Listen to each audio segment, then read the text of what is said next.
Sup, guys. We're here for the TheCouncilNetwork. Let's talk about the good and the bad of Smackdown from last night or tonight when I record this, because there's a lot of what the fuck just happened kind of moments. So it looks like we're going to get Dean and AJ back in the title for probably Survivor Series, if I'm not mistaken, because I know that's a giant... That's going to be like a 4-hour pay-per-view, because that's when SmackDown and Raw, can't even speak right, are back together in the same kind of pool and doing the SummerSlam thing. It's one of the big four, let's put it that way. And I like how they announce, we're on the road to WrestleMania, it's happening, the hell with Hell in Cell, we're on the road to WrestleMania, it's like 6 months out, which means storylines are going to start building in anticipation to go to that point where it matters. And hopefully in that time frame, either we get another draft or trades or whatnot, and then just people drafted up from NXT, because we need to keep it fresh until Finn Balor comes back.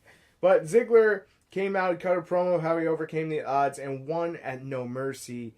And of course, The Miz and Maurice came out, and they had this whole like funeral thing for the death of the Intercontinental title, because 188 days of Miz was keeping the title to a prestige that even Daniel Bryan couldn't bring it to. Bullshit. I'm okay with Ziggler having the championship again. I can't stand that they had... I'm going to be honest. I cannot stand... This is the first bad in a long time for SmackDown. I can't stand they had a 2-on-1 handicap match with the Spirit Squad. It was nice seeing them at No Mercy. It was a callback to when Ziggler got started. But it's not needed anymore. I get Miz and Ziggler are going to be wrestling again. But the whole point is, you don't need to bring in the Spirit Squad. It's definitely bad. I'm sorry. It terribly is. Even with Ziggler winning and not the Spirit Squad, or, you know, some like freak of a thing. And of course, The Miz beating up fucking Dolph Ziggler to pretty much cement himself in. Okay. Okay. But, Rhino and Heath coming out, so that's the thing.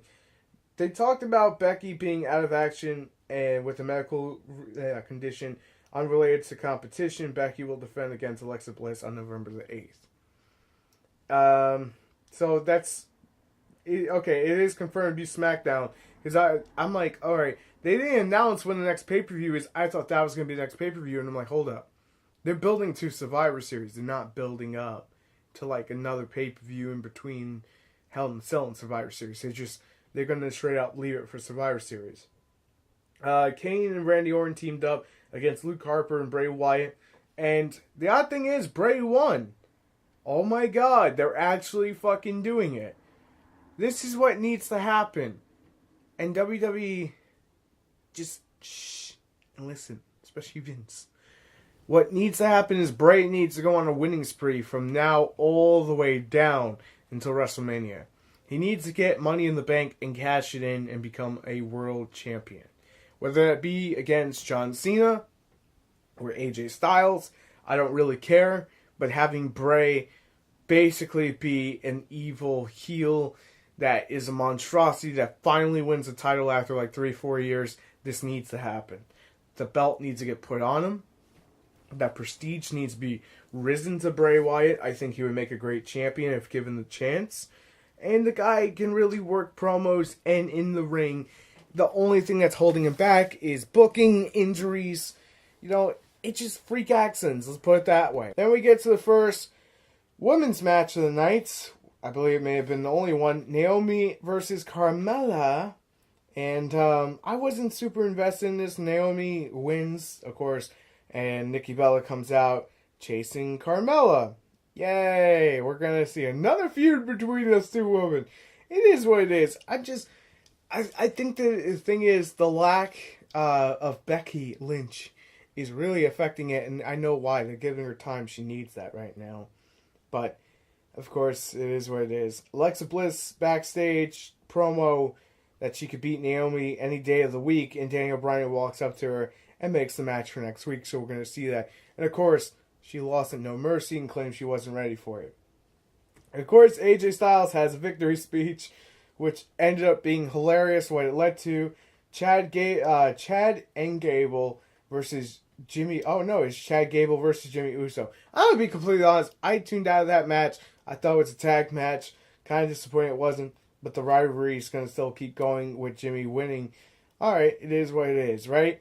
Then we have the Hype Bros trying to, basically go against the Ascension. That's going to be a rivalry. That needs to happen. They're doing good because they need to build up more than just the Usos and Heath and Rhino. Heath and Rhino need to be, kept the titles for a little while longer at the very least because we need to remember he's got kids. And I love in No Mercy, we're like, but he's got kids too. Like, who do you root for? Oh, we're going to root for Heath because Jimmy and Jay, they're fine. They're fine. They're absolutely fine.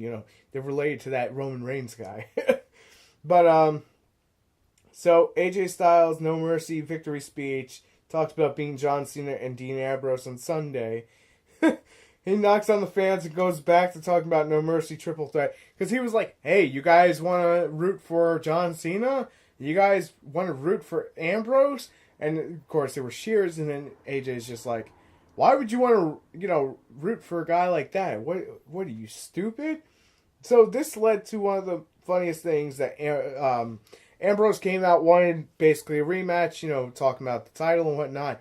And what it led to is that AJ was like, oh, I'm going to give a guy who's not even on the roster a chance to wrestle. And in walks in the infamous jobber, James Ellsworth. I'm telling you, this guy's going to be in WWE 2K18 next year. I'm telling you, DLC, baby, DLC. In all seriousness, I still can't believe what happened that Daniel Bryan put Ambrose as the referee, the guest referee, and James Ellsworth versus AJ took place with, of course, AJ winning. I'm sorry, AJ losing and James winning because of Ambrose on his phone and just basically pissing around with everything, and then of course giving AJ the dirty deeds. It was funny. It set up the feud even more, and it was a welcome change of pace. Normally I bitch about squash matches, but this wasn't a squash match. This was a squash match done right because it had meaning. It gave fire to something important. And of course, the last match of the night, Randy Orton and Kane versus Bray Wyatt and Luke Harper. And with the two Wyatts, because apparently Eric Rowan's injured now, going over, I'm extremely happy. The SmackDown, again, pooped all over Raw because Raw was just bleh. Raw did not live up to anything. It's going to feel weird tomorrow not having a talk about freaking WWE for a few days, to say the least, but it's a welcome addition. It allows me to catch up on Luke Cage and, of course, the Comic-Con New York stuff. So any days like tomorrow where you're only going to see one video that's not called Thursday, because Thursday is the busiest day of the week for me, then obviously I'm going to try to post out 2 videos if I can. But I just want to quickly say thank you guys for the continuous support, and those are my thoughts on basically every single bit of it. It was a good SmackDown. Wasn't nearly as good as it typically is, but that's probably because we're not building up to a pay-per-view and they have time to build up to Survivor Series, and they're going to build the feuds harder than they typically do, which is good. But there's a few, like I said, there's a few things that just kind of moment, but it wasn't nearly as bad as Raw. So thank you guys so much for listening and watching. If you enjoy the content, make sure you hit that subscribe button for more. And I'll see you on the next video. Till then.